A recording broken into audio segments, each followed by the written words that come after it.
Bom dia, gostaria de dar as boas-vindas a todos ao nosso primeiro workshop de empresas familiares.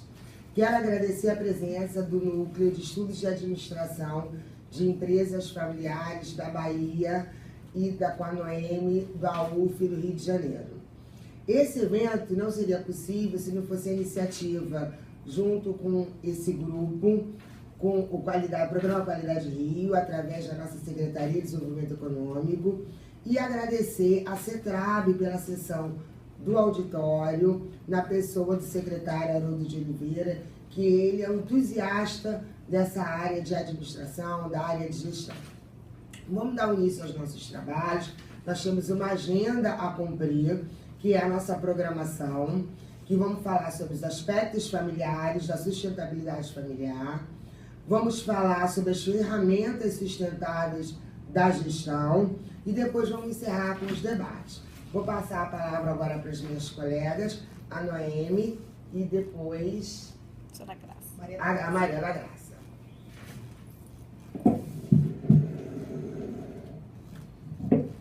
Bom dia a todos.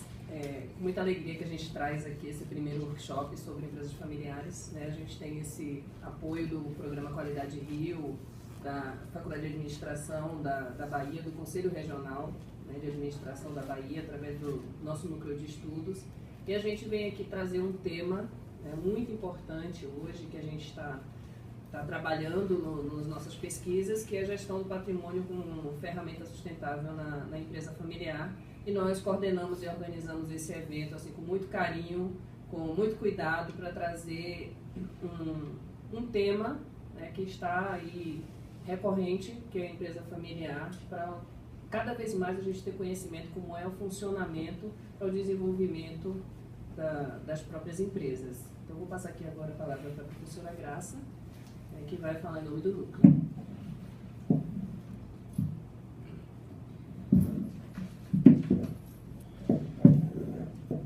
Bom dia a todos. Primeiramente, eu queria agradecer o convite, né, com essa parceria com a CETRABS, né, e a Noemi, que é nossa integrante lá no nosso núcleo, né, que funciona lá em Salvador, na Bahia. Nós somos do Conselho Regional de Administração.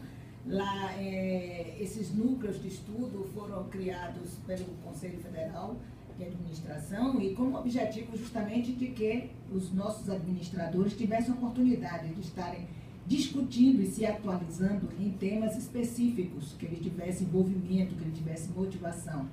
Então, lá na Bahia, a gente criou esses núcleos, né, para que o nosso público, estudantes e administradores, tivessem mais proximidade com o seu desenvolvimento pessoal. E aí foi ótimo porque nós criamos essa sinergia, né, juntos, que nós discutimos a gestão de empresas familiares. Noemi veio ao Rio para fazer doutorado aqui na Universidade Federal Fluminense, não é isso? E aí ela fez essa parceria aqui com essas instituições e nos convidou para que a gente estivesse aqui. Então, essa ferramentas sustentáveis, né, porque você percebe que esse conceito de sustentabilidade vai ser focado mais adiante, mas nós, enquanto empreendedores, enquanto empresários, podemos ter a necessidade, a preocupação de estar preocupados com a longevidade do seu negócio. E esse negócio, para que ele seja longínquo, vai exigir atitudes, né, que são a primeira discussão que nós vamos ter na primeira mesa, e depois a gente vai discutir ferramentas que vão nos ajudar nessas atitudes que vão ser adotadas, né, que a gente vê que quando você coloca aspectos auxiliares, né, na sustentabilidade da empresa familiar, vai exigir do empresário que ele tome atitudes para que isso possa ser possível. O que é que vai auxiliar nessa determinação? Nós vamos discutir na segunda mesa. Então, queremos agradecer e agora a gente parte para nossas discussões específicas. Bem, pessoal, eu sou Noemi Bonina, sou graduada em mestre em administração pela UFBA, na Universidade Federal da Bahia. Nesse momento eu faço doutorado em Sistemas de Gestão Sustentáveis na Universidade Federal Fluminense. Eu também sou consultora, pesquisadora, sou membro do Núcleo de Estudos em Administração e Empresas Familiares, lá do Conselho Regional de Administração da Bahia, né, e faço pesquisa nessa área, além de gestão do conhecimento e responsabilidade social, aqui também no Rio de Janeiro, trabalho com PMS, e o tema, né, que a gente vai tratar aqui é a conceituação de sustentabilidade e como ele se aplica às organizações familiares, né? A sustentabilidade é um tema que está em voga, né, na moda, digamos assim, e é bom a gente saber o conceito, porque senão daqui a pouco a gente está construindo um míssil sustentável, né? E na verdade, se a gente entender o conceito, a gente consegue aplicar em qualquer tipo de organização e, sem dúvida nenhuma, nas organizações familiares vai trazer uma mais-valia.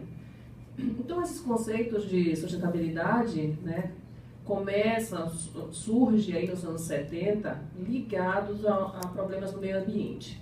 Né? Começam na Conferência da ONU, em 72, a falar de sustentabilidade, que vem uma palavra que se origina, né, da palavra em latim, que tem a ver com conservação, sustentário, né, que é conservação. E por que esse tema motivou essa preocupação? Né? São os desastres naturais que aconteceram aí a partir dos anos 70, principalmente na Europa, com agrotóxico, a gente teve nos anos 80, né, Chernobyl, que explodiu. Então, esse tema começa a ser tratado em relação ao meio ambiente, né, no mundo. E aí, nos anos 80, a gente tem uma conferência também da ONU, que a ONU define o que é o desenvolvimento sustentável, né, que é você preservar, trabalhar hoje, os temas de hoje, pensando nas gerações futuras. Tudo que você vai trabalhar, né, pensar na conservação futura. Isso que é o desenvolvimento sustentável, e daí vem a palavra sustentabilidade. No Brasil, a gente começa a falar sobre sustentabilidade principalmente depois da ECO 92. E na ECO 92 a gente já amplia a questão do meio ambiente para o desenvolvimento em geral, para as pessoas, para o desenvolvimento da população, para a melhoria da saúde, independente de desastres ambientais ou não. E então esse conceito se amplia para pensar, soluções, caminhos em que a gente possa preservar, né, desenvolver, crescer, mas pensando nas gerações futuras. Gerações futuras que a gente também vai fazer parte, porque quando você tem a expectativa de vida cada vez mais alta, você está pensando que a geração futura, que a gente fizer hoje, interfere na geração futura e no nosso dia a dia no futuro. Então, no ano 2000, a gente tem um marco muito importante, né, em relação a temas de sustentabilidade, que a ONU lança os Objetivos de Desenvolvimento do Milênio. Foram 8 metas, né, que tratam desde a fome, educação, combate à AIDS, a melhoria da condição de vida de gestante, do meio ambiente e parcerias para o desenvolvimento. É um passo inicial de responsabilização, de compromisso assumido, compromisso governamental para desenvolvimento em conjunto e que a sustentabilidade seja colocada em prática. São um programa de 15 anos, os objetivos, e nesses 15 anos, passados esses 15 anos, né, a ONU lança os Objetivos de Desenvolvimento Sustentáveis. No final de 2015, agora, em setembro, a ONU lança os Objetivos de Desenvolvimento Sustentável. Faz uma avaliação dos países que assumiram compromisso sobre o ODM e aí parte para os Objetivos de Desenvolvimento Sustentável. Ok, mas o que é que isso tem a ver com as empresas familiares? Os Objetivos de Desenvolvimento Sustentável passam a ser 17 objetivos. E é objetivo de desenvolvimento no sentido amplo. Então, todos estão envolvidos. É saúde, é meio ambiente, é preservação da água, é desenvolvimento econômico, é crescimento. A gente trabalha hoje num tripé que é desenvolvimento social, econômico e ambiental, que gere bem-estar para o máximo, né, de pessoas possíveis. Então, esses Objetivos de Desenvolvimento Sustentável, eles são mais amplos e envolvem uma discussão que é global, mas que precisa ser tratada em nível local. E o nível local, quando a gente começa a tratar de desenvolvimento sustentável, a gente tem aí inserido as empresas familiares. O que é mais local do que as empresas familiares? E a gente entra. O que é o conceito de empresa familiar? A gente vai falar aqui de gestão do patrimônio como ferramenta, sustentável na empresa familiar. A gente precisa entender o que é empresa familiar. Então, a empresa familiar tem vários conceitos associados, mas é um tipo de empresa que tem o reflexo da família na sua gestão. É uma empresa que muitos autores consideram que tem a família proprietária gestora da empresa. Então, isso é considerado empresa familiar. Não precisa necessariamente ser uma família, pode ser mais do que uma família. Mas a gestão da empresa é exercida pela família proprietária. E o que é que acontece? O que é que tem de particularidade nesse tipo de empresa? Muito afetividade envolvida, a afetividade está envolvida. Os aspectos da família, na empresa, as situações familiares interferem na empresa. Isso pode gerar conflito, pode fazer a empresa crescer, pode fazer a empresa diminuir. E a gente vai tratar aqui desses temas de inovação, de controladoria, de governança, de processo sucessório, que podem fazer com que a empresa, desenvolva ou se estagne e possa até acabar. Por que isso? Porque as gerações, quer dizer, a empresa familiar também tem a característica de, como a família proprietária dá o direito de ter um sucessor, que normalmente o sucessor é um filho ou filha. E a gente tem que analisar o seguinte, 20%, por que a gente tem que analisar isso? Porque 20% das empresas familiares que são abertas, você tem um fundador, 20% sobrevivem à segunda geração. E somente 5% sobrevivem à terceira geração. Bom, então isso se relaciona com sustentabilidade. E como é que aquele fundador, aquela família vai se manter, se conservar o seu patrimônio, o seu bem, se a empresa não tem continuidade? Ou se tem continuidade? Então esses temas, o conceito de sustentabilidade relacionado com a empresa familiar perpassa por esses temas que a gente está tratando aqui nessa mesa. Obrigado, tá, gente?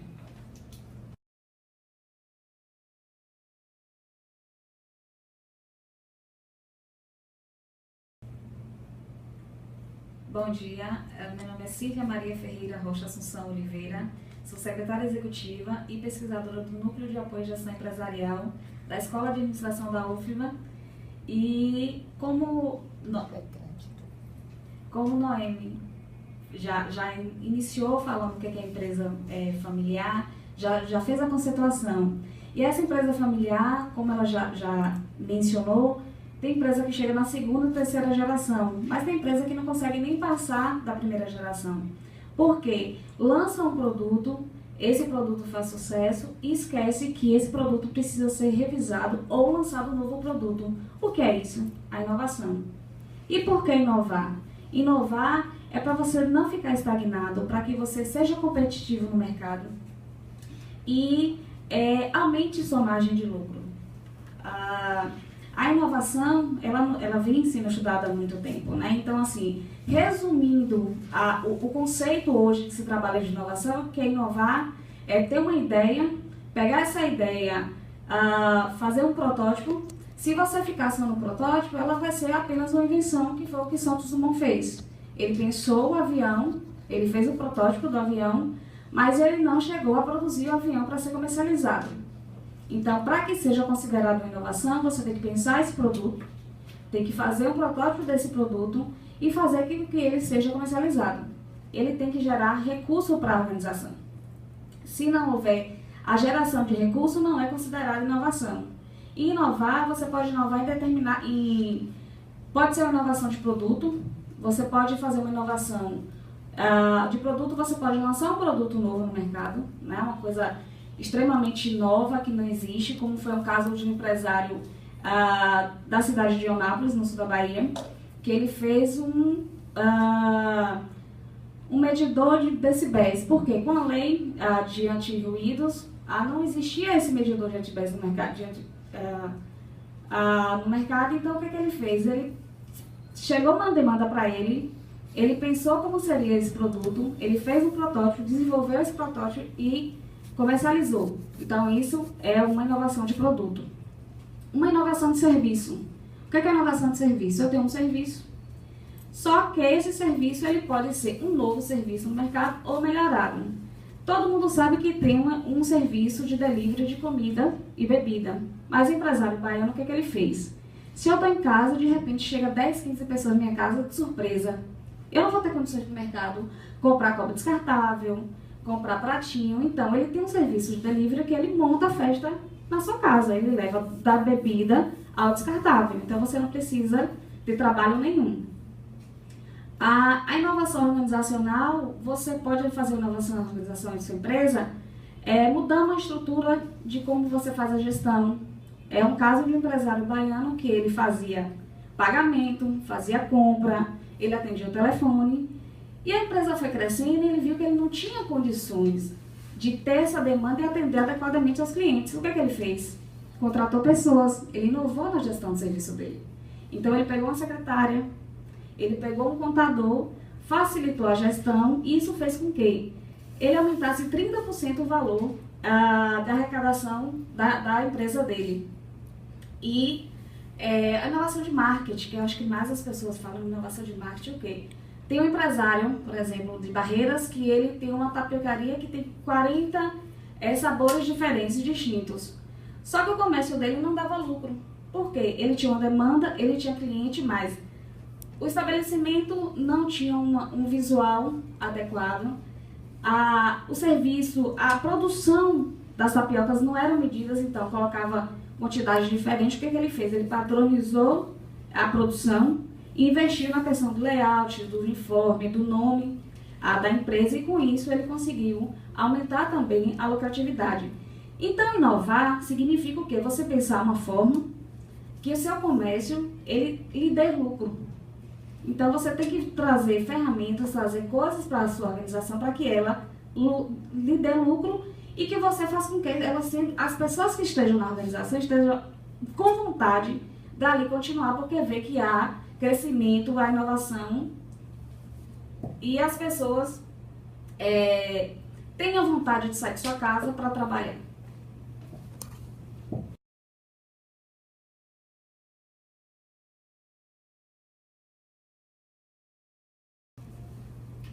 Falar em sustentabilidade empresarial é falar em sucessão e falar em longevidade.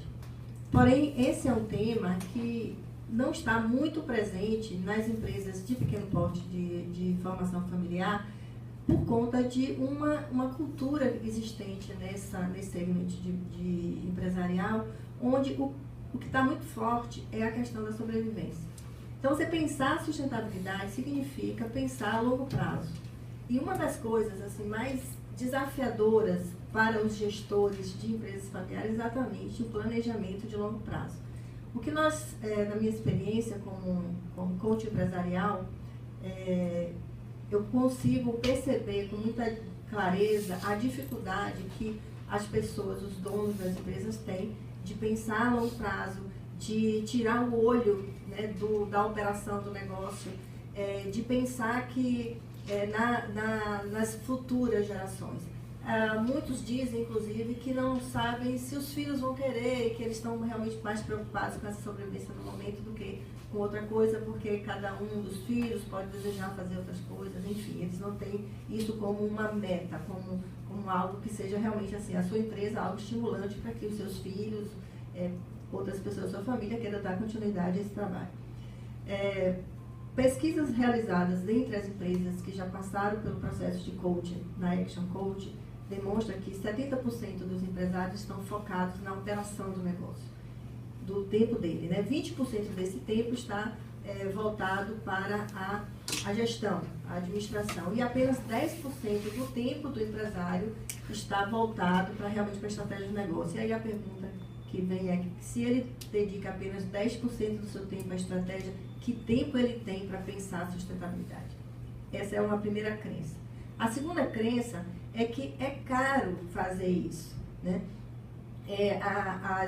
as ferramentas de sustentabilidade, tanto voltadas para a questão ambiental, quanto para a questão da sustentabilidade social e também para a viabilidade econômica, eles têm essa crença de que isso é um investimento ou um gasto. Né? Então, a primeira coisa que a gente tem que fazer é realmente ampliar, trazer um pouco mais de conhecimento para o pequeno empresário sobre o que é sustentabilidade empresarial, para que ele perceba que essa não é um paradigma que está distante dele, que isso só interessa para as grandes empresas. Não, está próximo, está acessível, e que isso é um fator de longevidade. A segunda questão é a disposição de fazer a mudança desse modelo mental. O que nós percebemos é que é difícil para ele sozinho fazer isso, sem uma ajuda, sem um apoio que possibilite a ele não apenas o processo, exercitar o processo de mudança desse modelo mental, como também aplicar as ferramentas adequadas para que esse processo se dê de forma consistente e que ele tenha isso como digamos assim, uma nova cultura, e que essa cultura precisa ser disseminada, né, dentro da organização, e não apenas na organização, mas também com os stakeholders que faz parte ali do contexto do ecossistema que essa empresa está inserida. Eu me lembro de uma passagem da Bíblia que fala que o rei Ezequias, aí, que viveu mais ou menos 700 anos antes de Cristo, ele estava com uma doença muito grave e recebeu a profecia de que ele morreria, que aquela doença era para a morte. E ele, uma pessoa assim, muito dedicada, muito focada, né, em seguir, obedecer, fazer o bem para a nação, ele pediu a Deus mais tempo, e Deus concedeu a ele mais 15 anos e disse a ele: olha, arruma casa. Só que ele, o que ele fez? Ele recebeu aquela bênção, vamos dizer assim, e ele detonou. Ele, na verdade, ele dedicou aquele tempo a usufruir de todas as coisas. Ele disse: olha, eu já fiz tudo. Então, ele praticamente entregou o país à Babilônia, e todos os bens e armamentos e tudo mais. E aí ele recebe uma outra informação, né? Olha, você desobedeceu, portanto, Deus dizendo para ele: olha, eu não posso tirar aquilo que eu lhe concedi, mas seus filhos, a sua geração futura, que pagarão o preço e perderão tudo. E o que ele disse? Que ótimo! Não vai ser comigo, então os outros que se virem. Então, a gente tem uma mentalidade muito de pensar que eu preciso resolver meu problema agora e que os outros resolverão seus problemas depois. A segunda questão importante a ser respondida, e que está no modelo mental também desses empresários, é: o que eu ganho com isso? Como eu viabilizar economicamente? Então, o que nós ajudamos como coaches ou consultores, enfim, é dar a esse empresário as condições, o conhecimento, as ferramentas para que ele pense a empresa e ajude essa empresa a, inclusive, começar o processo sucessório cedo. Independente de quem venha a ser o sucessor, ele já pensar a longo prazo, desenvolver um planejamento de sucessão, porque a longevidade passa necessariamente pelo processo sucessório. Ele precisa estar embasado hoje com todas as ferramentas e com todas as respostas, mas ele precisa passar isso, formatar isso para que a empresa viva além da vida dele. Então, isso é o que nós fazemos. Eu sou Zaira Vasconcelos, coach empresarial, e temos um foco exatamente na gestão das empresas familiares.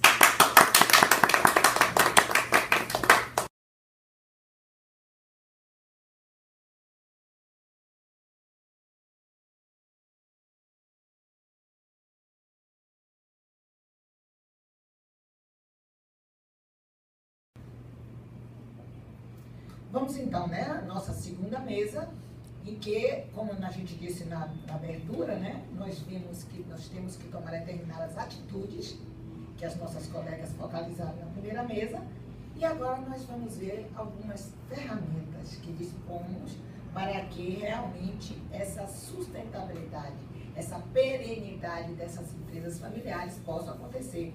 Porque muitas vezes essas empresas são realmente o sustento de uma família, não é? Então ela precisa de ouvir determinados cuidados para que elas possam ter a sua perenidade garantida. Então, uma das coisas do que eu vou falar, que é a governança, depois o professor João Marcelo vai destacar alguns cuidados da controladoria, e o professor Igor, que é advogado, que nós temos que reconhecer que advogado e médico a gente deve procurar de maneira preventiva, e é isso que ele vai nos aconselhar, não depois que o mal aconteceu, né? Então, vamos ver na governança. O que seria governança, né? Tem uma coisa que a gente tem que tomar cuidado, porque muitas vezes a gente vem falar em governança de maneira assim, para empresa grande, mas nós, pequenos empresários, podemos realmente ter determinadas atitudes gerenciais que vão garantir para as nossas empresas a perenidade em termos de determinação. É tomar passos gerenciais, tomar medidas, cuidados para que a gente possa atender determinados princípios. Um dos princípios é a transparência. A gente vive exigindo transparência do governo, que não é transparente, que não passa as informações para que o povo tome conhecimento. Quando nós estamos gerindo as nossas empresas, muitas vezes eu já atendi uma família cujo gestor dos bens da família, ele não passava as informações, e quem procurasse saber alguma informação, ele ficava fulo da vida achando que estavam duvidando da sua honestidade. Então, isso é terrível. Então, vamos ser transparentes. Passar para aquelas pessoas que são familiares, os stakeholders chamados, que são importantes essas informações. Equidade é outro princípio que é fundamental. Então, você vai tratar os familiares e os que são colaboradores, que não são familiares, no mesmo pé, das mesmas condições. Então, se tem horário, o familiar vai ter que ter horário.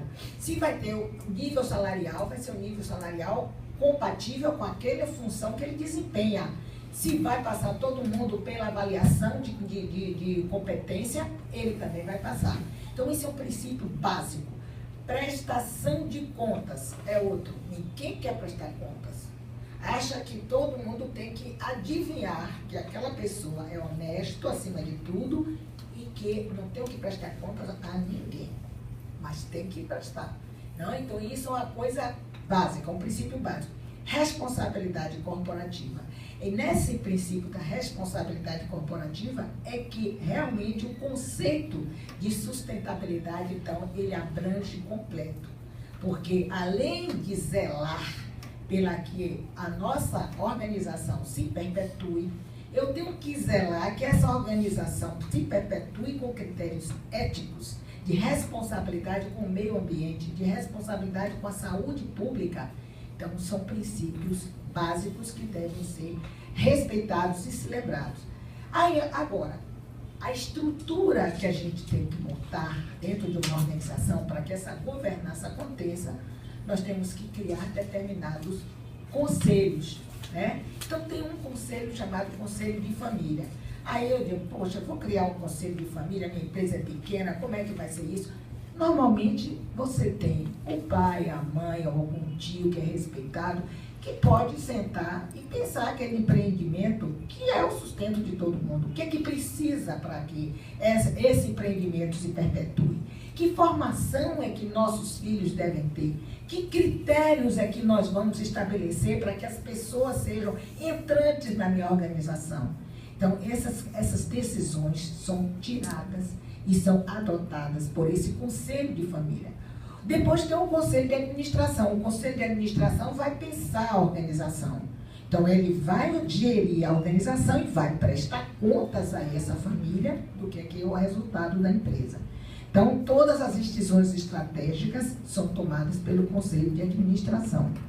Tá? Então, gente, é preciso que tudo isso esteja estabelecido num documento que nós chamamos Constituição Familiar, mas que dentro dessa Constituição pode ser chamado Acordo de Sócios, em que ali a gente estabelece tudo, qual é o planejamento sucessório, que a gente já discutiu aqui, quando é que vai pensar, qual é o substituto, quem é que vai assumir a condução dessa organização, qual é a formação dessa pessoa, qual é a retirada, porque nesse núcleo que nós nos reunimos, todos os que participam de empresa familiar, que são consultores ou que são gestores de empresa familiar, se queixam Porque tinha um que dizia até assim, eu corro e ponho o recurso logo assim, antes das 4 horas, porque 5 horas, se tiver recurso no caixa da empresa, passa um familiar e pega. Então, nós temos que entender que o recurso é o combustível da organização, não é o recurso, não é o combustível para nós. Nós temos que ter a retirada adequada. Então, tudo isso tem que estar estabelecido dentro desse instrumento que nós chamamos Constituição Familiar. Então, gente, essa é breve, é só um recado para que a gente valorize a governança nas nossas organizações familiares. Obrigada.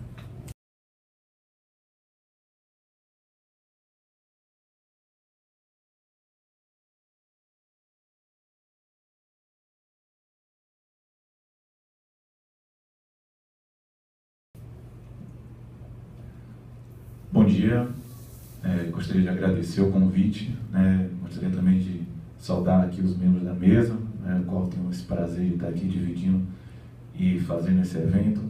Eu fico realmente muito emocionado realmente de estar, porque o conhecimento, quando a gente adquire, a gente realmente tem que passar.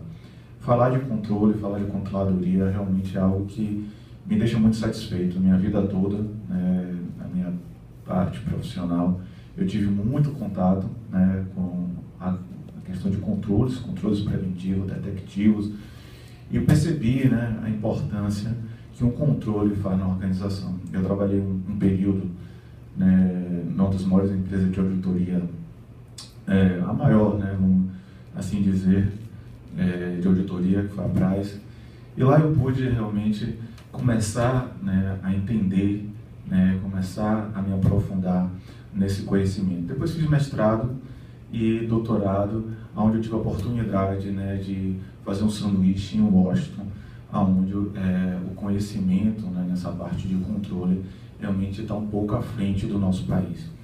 Um dos pontos muito importantes que eu gostaria de desmistificar aqui é falar que o controle, pessoal, ele não é de forma alguma algo custoso a ser feito, ele de nenhuma forma ele é algo para médias e grandes empresas somente. Não, o controle ele é também para pequenas empresas. E precisa simplesmente que o gestor ele tenha boa vontade.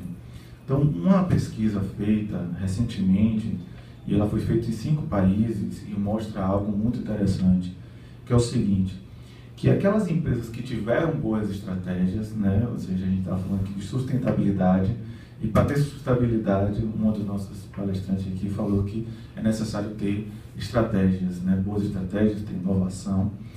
E o pior que acontece é o seguinte, quando esses gestores têm boas estratégias, ou seja, planejaram de uma maneira interessante, eles tiveram a gestão dessa estratégia errônea. E aí todo o plano vai por água abaixo. Então o controle é ele que faz a empresa ele ter aquela ação, ele dá aquele feedback. Sem o controle você não consegue ver aonde realmente está a sua organização. Fazendo uma analogia bem clara entre a controladoria e o controle, fazendo uma analogia entre empresas e um barco, a controladoria seria o navegador, a controladoria, e o dono da empresa seria o marujo principal. Então, assim, outro ponto que eu quero ressaltar, falando de pequenas, médias e grandes, e aí fazendo analogia com veículos, automóveis, enfim, meios de transporte, a gente pode ver que os meios de transporte, ao decorrer que eles vão aumentando de tamanho, de complexidade, os indicadores deles, eles vão aumentando. Então, é você comparar uma moto com um carro, de um carro com um avião. Então, você vê que a complexidade ali de indicadores de um avião é muito maior do que de uma moto, assim como também a complexidade de dirigir é muito maior. Então, é esse ponto que eu quero mostrar, ressaltar e dizer, se você quer um caminho eficiente, se você quer alcançar um caminho da sustentabilidade, não tem outro caminho. Por muito tempo, esse caminho do controle ele foi negligenciado, mas precisa ser um valor hoje para o gestor colocado em prática, precisa realmente virar uma filosofia de vida. Se não for assim, realmente, o negócio ele não torna um negócio sustentável. Para terminar, eu gostaria de ressaltar alguns aspectos, né, que eu venho no aspecto de consultoria, venho em prática.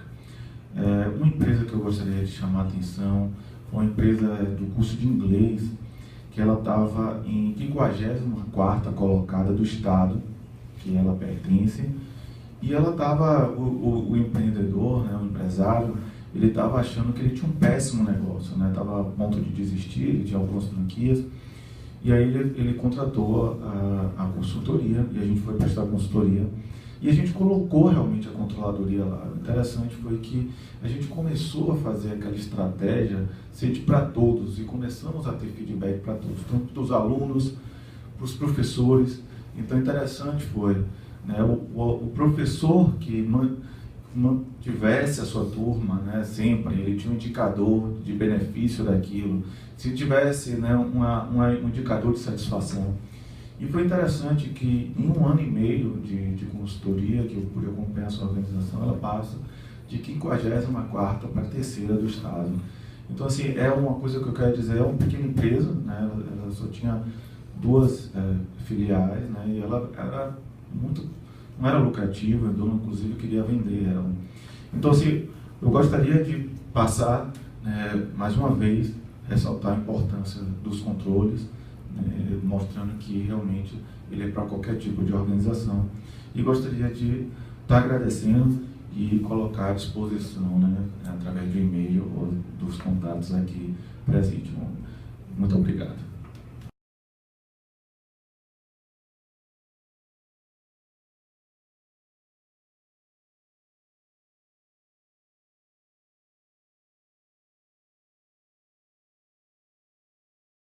Bom dia a todos.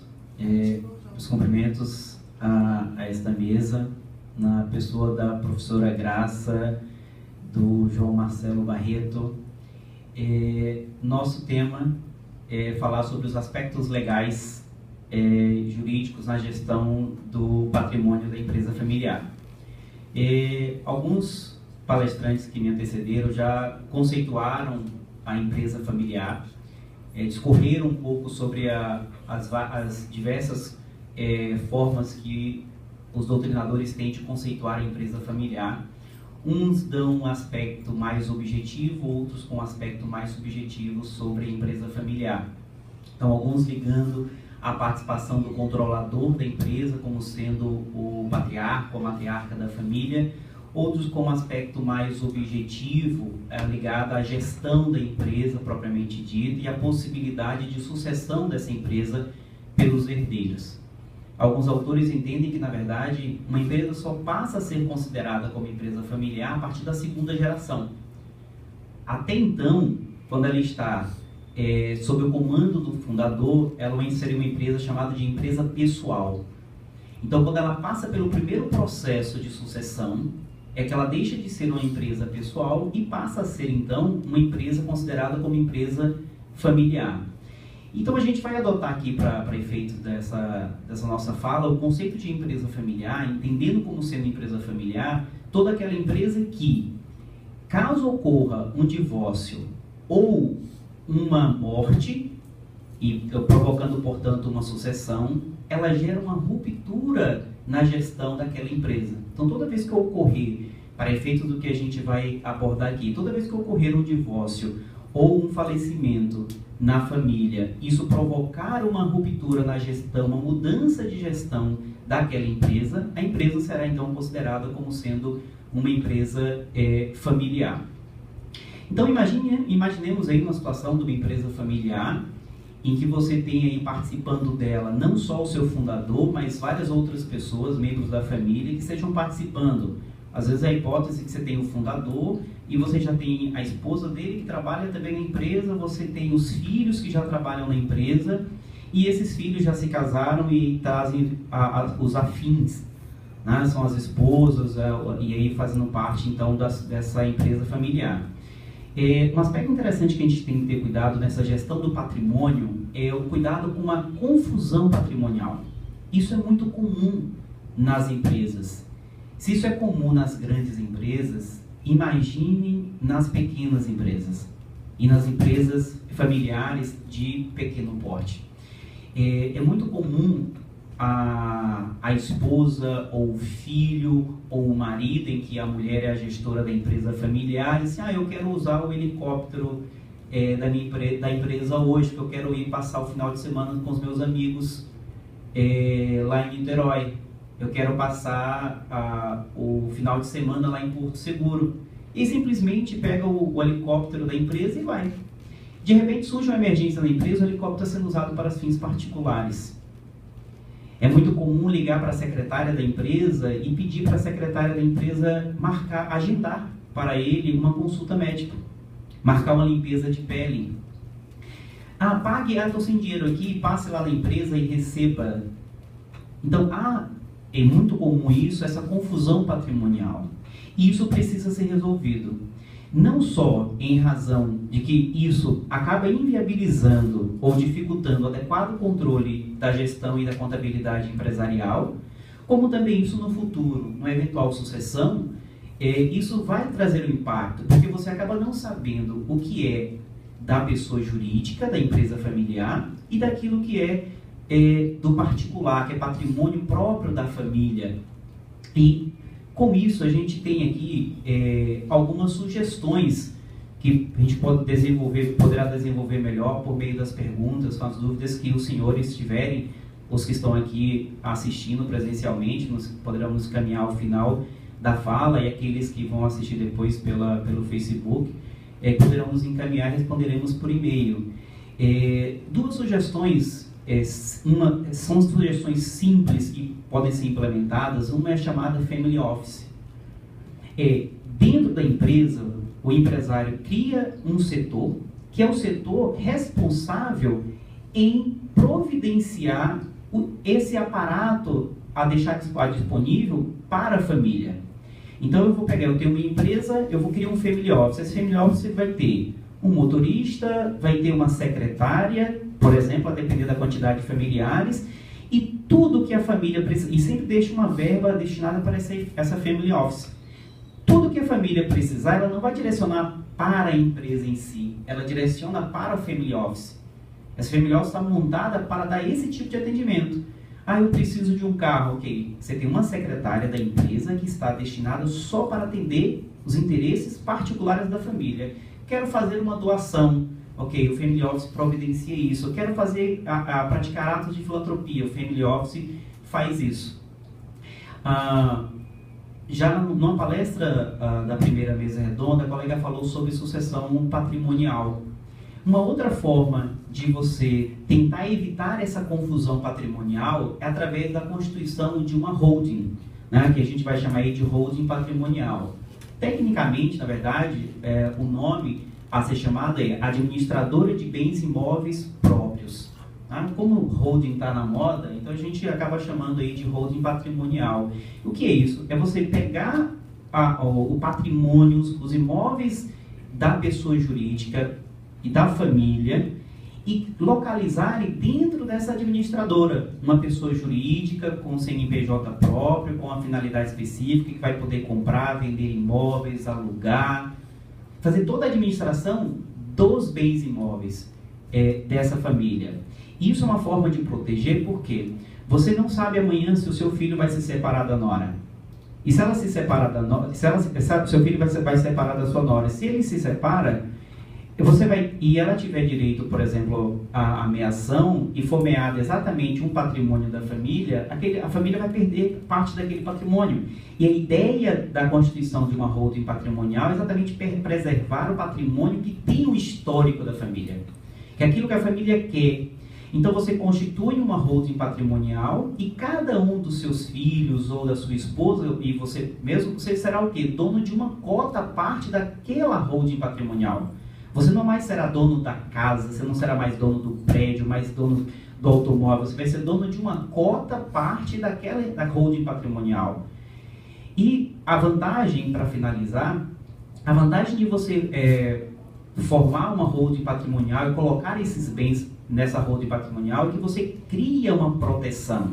Não chega a ser uma blindagem patrimonial, porque não há hoje que se falar em blindagem patrimonial, até pelo artigo 50 do Código Civil, que traz a questão da desconsideração da personalidade jurídica. Mas você cria uma certa proteção, uma boa camada de proteção no patrimônio familiar. Então, imagine uma dívida que alguém tenha, você, se criar holding patrimonial, você já cria essa holding patrimonial e distribui, doa as cotas para os seus filhos, para a sua esposa ou outras pessoas de seu interesse, e você vai gravar aquelas cotas com incomunicabilidade, ou seja, não pode comunicar para o cônjuge. Você pode deixar como inalienável, então não pode ser penhorada. Você pode colocar uma cláusula de reversão, ou seja, a quem você tiver doado morrer antes de você, as cotas voltam para você. Então impede que um terceiro, por exemplo, venha a usufruir desse patrimônio. Então, finalizando, imagine a situação, seu filho morre, se você não tiver gravado aquele patrimônio como cláusula de incomunicabilidade e de reversibilidade para poder voltar para você, a esposa fica com o patrimônio. Imagine que aquela esposa dele, que ficou, que é o cônjuge sobrevivente, venha a falecer depois de já ter se casado com outra pessoa. Essa outra pessoa, um terceiro totalmente estranho à família, de repente passa a ser dono de uma parte da empresa familiar. Então, os empresários precisam estar atentos a isso. A empresa familiar tem uma série de particularidades e de conflitos que precisam ser prevenidos, e formas de resolver esses conflitos podem ser, no primeiro momento, mais simples, através da Family Office, e depois um processo mais complexo, mais detalhado, precisa da elaboração de vários instrumentos jurídicos para isso, que é com a constituição de uma holding patrimonial. Bom dia a todos e agradeço a presença. Gostaria de agradecer ao público presente, a Noemi, a Graça, a toda a sua equipe. Gostaria também de informar que todas as apresentações estarão disponíveis no nosso site, que é o www.org.br/mpc/RJ, e vamos disponibilizar a gravação de todas as apresentações na página do Facebook do programa Qualidade Rio. Qualquer dúvida, qualquer informação, perguntas, pessoal, coloquem suas perguntas, suas dúvidas, para que a equipe responda, e até porque a gente tem um filtro de quais as informações são mais importantes para esse assunto tão interessante. Obrigada a todos e uma boa tarde.